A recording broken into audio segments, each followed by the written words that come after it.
Lampu solar yang moden ni dia pakai reflektor tau. Dia ada reflektor yang saiz besar dekat bahagian dalam. Dan LED lampu ni banyak. Jadi waktu malam cahaya dia ni memang cerah.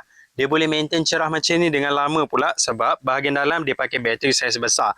Jadi kalau korang nak cari lampu solar, korang boleh check yang moden ni. Harga bajet tapi kualiti padu. Yang ni paling banyak saya repeat tau. Kalau korang nak pasang banyak biji sekaligus, yang ni modal tak keras sangat. Yang model ni mudah untuk korang gantung mana-mana sebab dia fleksibel. Gantung dekat dinding rumah boleh, gantung dekat bawah garas kereta boleh, gantung dekat bumbung rumah pun boleh. Bracket dia ni korang boleh gantung mana-mana. Lampu solar ni jimat tau. Korang pasang banyak biji walaupun pasang hari-hari, tak payah nak risau bil tinggi. Sebab lampu ni dia cas guna cahaya matahari dekat panel bahagian sini. Waktu siang macam ni dia akan cas dengan automatik. Bila malam pula, dia akan nyala dengan automatik. Rumah korang, kalau korang tak ada dekat rumah, tak payah nak risau sebab lampu ni dia akan nyala dengan sendiri. Rumah korang akan sentiasa cerah.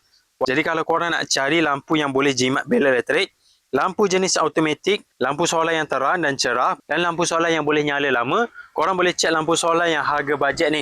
Walaupun harga bajet tapi kualiti dia ni padu. Lampu ni korang boleh cek dekat link video.